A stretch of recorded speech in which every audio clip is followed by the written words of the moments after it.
Midterm election year, voters in 19 states will head to the polls with new, more restrictive voting laws on the books. One of those states is Texas, where the party primaries are just a few weeks away. Some voters and election workers say one provision in the new law in the Lone Star State is already causing confusion. Jeff Bennett has our report. In Texas, election workers are reporting that hundreds of applications for mail-in ballots are being rejected, one of the early effects of the state's new Republican-backed voting law. It requires that voters provide either a partial Social Security number or a driver's license number on their ballot application, and that number has to match what's on their original voter registration.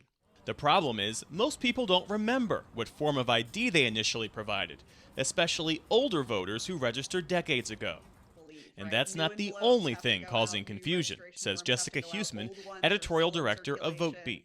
People aren't used to filling out the new forms and they fill them out incorrectly. And then there is also a problem where the voter roll in Texas is missing some information from voters. So if they write down the incorrect number that is missing by accident, or because they don't know which one is in the system or that one is missing, then their registration will be automatically rejected. A problem, she says, which could have been prevented. We pointed this problem out initially in July of last year, which was well before this law passed. And so there was an opportunity for Texas lawmakers to address the issue. James Slattery with the Texas Civil Rights Project warned members of the Texas House in testimony last summer. It is easy to see the needless chaos and mass disenfranchisement that requiring this matching process will create. Slattery sees it as another barrier to the ballot. Texas is already the hardest state to vote in the entire country, and this just turbocharges how hard it'll be. These new vote by mail requirements, though, will particularly impact certain groups of Texans, because only certain groups of Texans right now even have the right to vote by mail.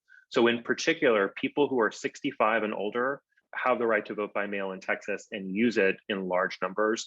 So do people who are disabled. And so are people who are temporarily away from home during the voting period.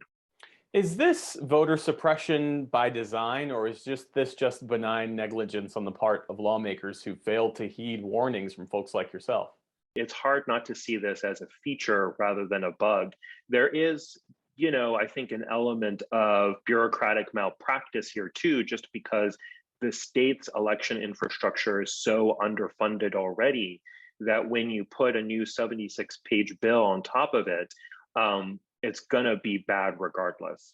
Election integrity is now law. In September, Texas Republican Governor Greg Abbott signed a slew of voting restrictions into law, one of many efforts in Republican-controlled states to enact new limits after former President Donald Trump pushed the debunked myth of voter fraud in the 2020 election.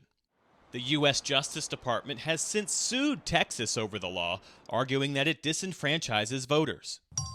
Texas Republican lawmakers say the voting law, known as SB 1, is aimed at increasing public trust in state elections. Senate Bill 1 makes it easy to vote and hard to cheat. We tried to speak with Texas State Senator Brian Hughes and State Rep Andrew Murr, who wrote the legislation. The legislative intent that we talk about... But both Republicans denied our interview requests.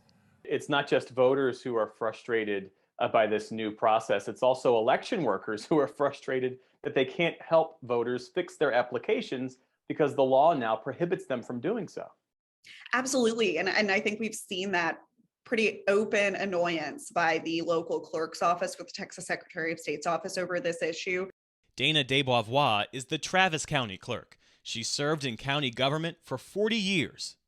In so many ways, we can't even practice free speech with voters.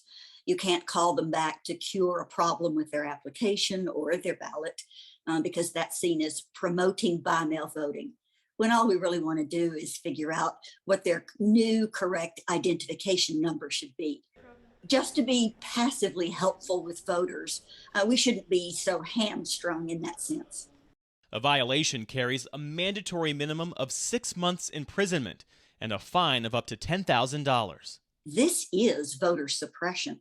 So I'm very concerned about our democracy. I'm concerned about why the legislature wanted to stop all voters, including their own Republican voters, from voting by mail. Across the state, from Houston to San Antonio to Austin, the law has caused a spike in rejections in mail ballot applications.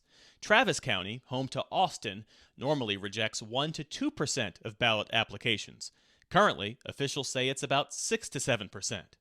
In Harris County, which includes Houston, about a third of rejected applications were tossed because of ID problems. I've never missed a vote. That includes this 95-year-old World War II veteran who says his mail-in ballot application has been denied twice due to new requirements. There's just no point in taking a fully qualified, eligible voter and rejecting them. Or maybe what we really do know what the point is, and that is to suppress them.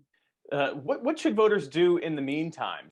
Well, you've asked a very good question, because I can't tell voters directly what to do to cure their by-mail ballot, because that is seen as promoting by-mail voting, and I am in danger of a state jail felony.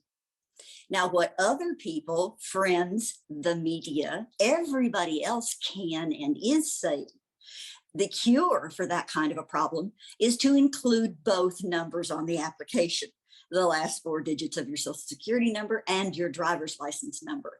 You heard that from everybody except me, the election official. She's urging those affected by the new mail ballot application process to not let it stop them from voting. For the PBS NewsHour, I'm Jeff Bennett.